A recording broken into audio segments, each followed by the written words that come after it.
love us. And people would always say, different pastors say, your father loves you. Like, where is the love? But God let me see it. I got a couple of God stories for my dad. I believe my dad is in heaven. So one day, I was invited to sing at a church. Very small church in New York. You have walk-up steps, very, very small. And I sat in the back. And in comes my dad about a half hour after I get there. And I looked at my friend. I said, you didn't tell me you invited my dad.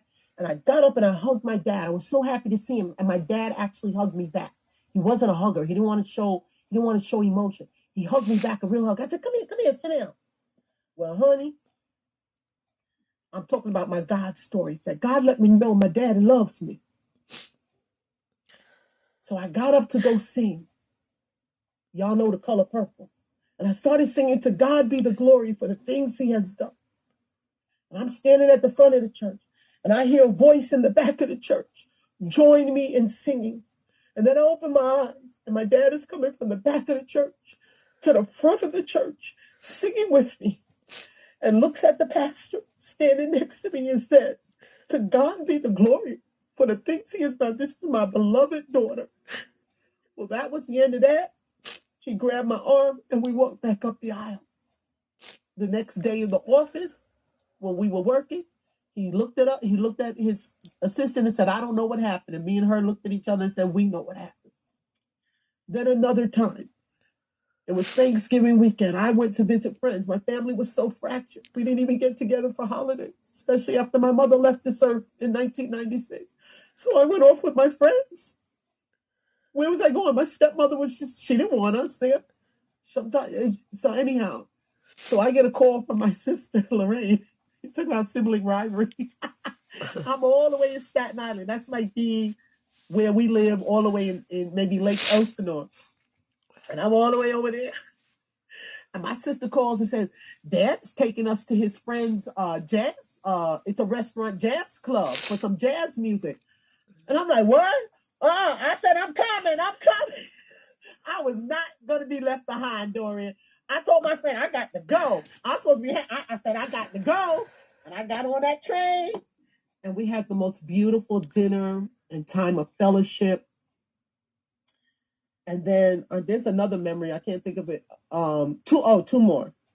So my father had a heart attack a couple of months before he left this earth. He was in the ICU. And this is why I believe he's saved. And my daddy loved to sing. I always say he sang hymns, but he didn't know him. But he loved to sing. My whole family loved church. And I went in the room on a Sunday morning before I was going off to church. And I went in the hospital room. Now, he had privileges in that hospital. So they weren't going to tell Dr. Hyatt's kids that they couldn't come. So I went early in the morning. And he was in his private room, cubicle. And I sat with him and I talked to him. And I said, okay, Daddy, I'm going to church. I'll be back. You know what my daddy said to me? He said, do you really have to go? I said, you ain't got to ask baby girl twice. I took off my coat. I was like, no, I do not have to go. I took my coat off, Dorian. And me and my daddy started singing all the hymns. And at one point, we were so loud, they closed the glass door. But they weren't going to tell Dr. Hyatt that he couldn't sing. That was his hospital. And then at some point, he just started breaking down crying. I don't remember everything he said, but this is what I remember. I've been a sinful man. Lord, forgive me. And he said so, and he was just crying. And I believe that day, my father was received by the Lord. And then the final words, I was on my way to Paraguay. We were doing a medical missionary trip, and I had done a few of them. My dad had his final heart attack. They brought him back. I don't know why. Well, I lie. I do know why. He brought him back for this. God allowed my stepmother have him bring him back for this reason only. The man who loved to talk, the man who was so proud, now had a tube down his throat and couldn't talk. And I just sat there. His daughter, who loved to talk, told her everything I was getting ready to do. Kept telling him every day I would come and see him. I said, I'm leaving. I'm going, but I'll be back this day. And the night before I left, I said, Daddy, I'm going to Paraguay. I'll be back such and such a day. I love you. This man with a tube in his throat said, Rosalind, I love you. And that was my father's final words to me. And then my dad died the day I came home. He died, so we had to stop in Brazil. He died when we were in Brazil. He waited until we finished the missionary trip, and then he went home. Hallelujah. And I think that was the final. So I wanted to make sure that I ended on a good note. That God let me know.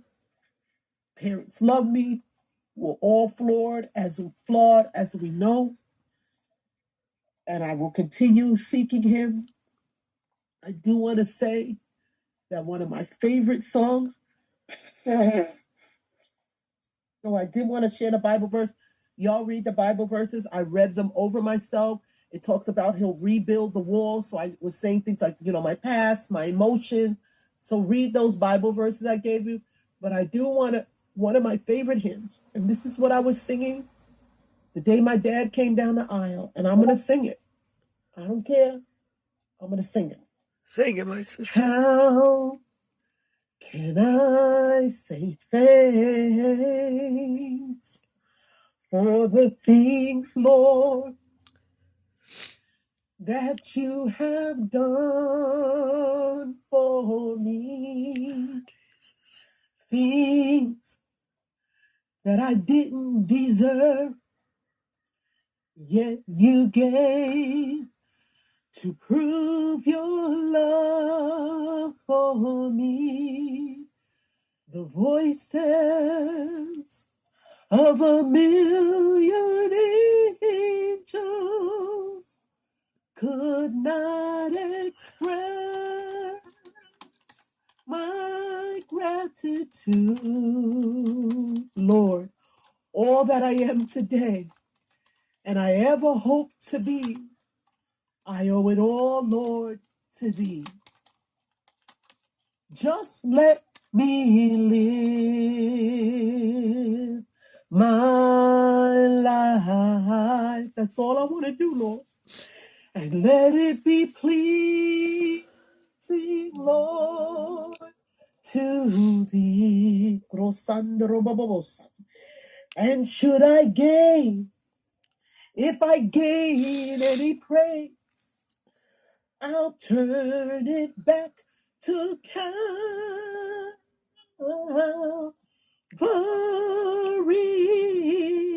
with his blood.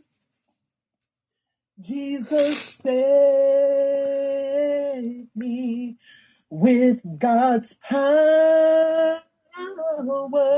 He reached down and raised me. To my God be all of the glory, all the good and bad, for the things he has done. I'm still here, people. I'm still alive. Hallelujah.